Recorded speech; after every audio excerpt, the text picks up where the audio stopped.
अस्सलाम वालेकुम दोस्तों, मेरी ये वीडियो बहुत अहम है और ये बहुत छोटी वीडियो बनाऊंगा। हो सकता है इस वीडियो को देखने के बाद कुछ लोग मुझसे इत्तेफाक ना रखें, लेकिन जो भी कहूँगा वो रिसर्च करके और बहुत ही ज़िम्मेदारी से कहूँगा। दोस्तों, मसला ज़कात से है। ज़कात इस्लाम के अंदर फ़र्ज़ है और ज़कात से ये मुराद है कि कोई भी मुसलमानों के अंदर गरीब इंसान या बेवा या यतीम या कोई ज़रूरतमंद इससे महरूम ना रह जाए। लेकिन होता यह है कि तमाम अमीर लोग जो ज़कात देने के काबिल है वो अपनी ज़कात सही जगह पर दे रहे हैं या नहीं दे रहे हैं, इसके ऊपर मैं बात करूँगा। दोस्तों, ज़कात एक इस्लाम का बहुत ही अहम हिस्सा है, क्योंकि अल्लाह के रसूल सल्लल्लाहु अलैहि वसल्लम ने ज़कात को इसलिए अहमियत दी ताकि कौम के गरीब, कौम की बेवा और कौम के यतीम बच्चे इसका लुत्फ़ और फ़ायदा उठा सके। दोस्तों, हमने देखा है कि जो ज़कात के ज़िम्मेदार होते हैं अक्सर उनकी ज़कात सही जगह पर नहीं पहुंच पाती। जैसे कि आज के ज़माने के अंदर ज़कात का मामला ये हो चुका है कि लोग दिखावा करके ज़कात देते हैं, गरीबों को लाइन में खड़े रहकर जलील कर कर उनको ज़कात बांटते हैं। ज़कात इस तरीके से शायद तो इस्लाम में नहीं बताई गई है।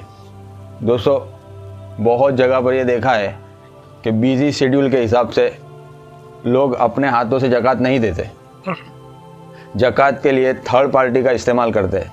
मिसाल के तौर पर मुझे अगर ज़कात देनी है और मेरी नज़र में उसका कोई हकदार नहीं है, मतलब मेरे नज़दीक कोई ये नहीं है जो ज़कात का मुस्तहिद हो, तो मैं क्या करता हूँ कि किसी को कह देता हूँ कि भाई ये 5 लाख रुपया मेरी ज़कात बनती है, आप ये हकदारों तक पहुँचा देना। लेकिन थर्ड पार्टी में होता ये है कि 5 लाख की ज़कात 2-1.5 लाख तक पहुँच जाती है, मतलब बाकी की रकम वो थर्ड पार्टी खा जाती है और गरीबों तक 1.5-2 लाख की रकम पहुँचती है। और अक्सर ये होता है कि अमीर लोग, ये कड़वे अल्फाज हो सकते हैं लेकिन सोचिएगा और गौर करिएगा, क्या मैं झूठ बोल रहा हूँ? अमीर लोग ये देखते नहीं हैं कि हमारे पड़ोस के अंदर कोई बेवा है, हमारे आजू बाजू में कोई यतीम है, वो बिल्कुल भी ये सारी चीज़ों से परे रहकर उनके जान पहचान वाले के फ़ोन आने के ऊपर वो उनके भरोसे ज़कात दे देते हैं और वो उनकी जितनी बनती है उतनी देते भी है या नहीं देते, ये अल्लाह से बेहतर कोई नहीं जानता। और जो थर्ड पार्टी होती है वो ज़कात बांटते बांटते अमीर हो जाते हैं। ये आपने तमाम लोगों ने देखा होगा, महसूस भी किया होगा, लेकिन किसी की उनको कहने के लिए ज़बान नहीं उठती। तो दोस्तों, ये ज़कात का तरीका बिल्कुल भी सही नहीं है। और दोस्तों, अक्सर मैंने तो ये देखा है कि जो ज़कात के मुस्तहिद है, जो मांग नहीं सकते, जो मजबूर है, जो खुददार है, वो बेचारे घुट घुट के मर रहे। दोस्तों, आपके ऊपर व्हाट्सएप के ऊपर कई ऐसे मैसेज आप देख रहे होंगे कि कोई हॉस्पिटल में पड़ा है लेकिन खुददार है, मांग नहीं सकता। दोस्तों, ऐसे कई लोग पड़े हैं और उनको कोई देने वाला नहीं। होता यह है कि हमारे जैसा कोई 1-2 भाई जो जागरूक होते हैं उनको वो चीज़ पता चलती है, वो जाके वीडियो शूट करते हैं और सोशल मीडिया के ऊपर डालते हैं। उसके बाद भी लोग इतनी इंक्वायरी करते हैं जैसे कोई डकैत का काम कर रहे हो। दोस्तों, बहुत से ऐसे वाक़यात मैंने देखे हैं जिससे ये साबित होता है कि अब हमारे शरीयत के हिसाब से जो ज़कात कौम के अंदर पहुंचनी चाहिए वो नहीं पहुंच रही। आज लोग मदरसे और मस्जिदों में तो भर भर के पैसे दे रहे और इससे कोई इनकार और परहेज़ भी नहीं है, देना ही चाहिए। लेकिन साथ में हमारे गरीब, मजलूम और मुस्तहिद भाइयों तक भी ये जिम्मेदारी के साथ आपको ज़कात पहुंचानी चाहिए।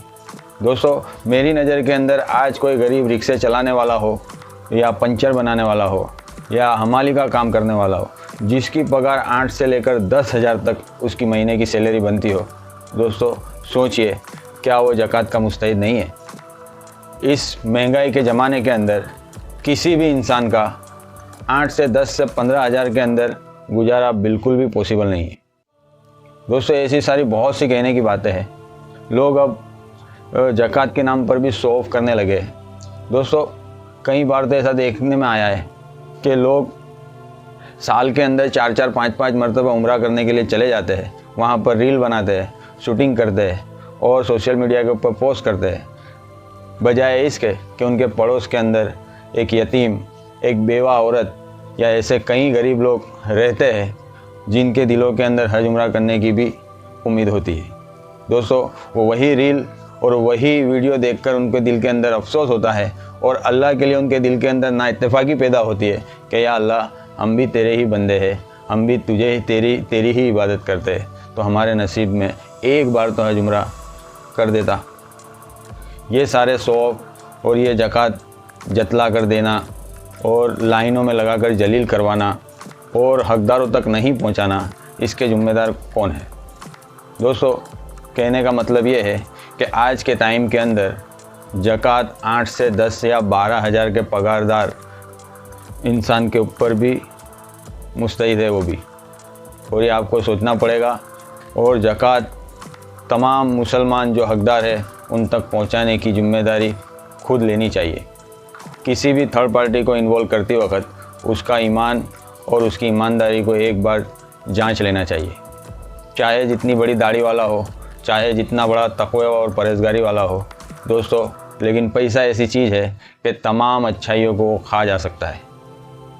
इसलिए बराए मेहरबानी होगी कि हकदारों तक आपकी ज़कात पहुंचाइए, ये आपकी खुद की ज़िम्मेदारी है। मेरा वीडियो का एक आखिरी मकसद ये है कि आप ज़कात आप खुद जाकर ही लोगों को पहुंचाइए, किसी भी थर्ड पार्टी को इसमें इन्वॉल्व ना करिए। अगर आपके पास टाइम नहीं है तो आप ज़कात देना बंद कर दीजिए और एक फ़र्ज़ को डिनाई कर दीजिए कि अल्लाह, ये चीज़ हमसे नहीं हो रही। फिर उसका जवाब आप हश्र के मैदान में खुद दे लीजिएगा।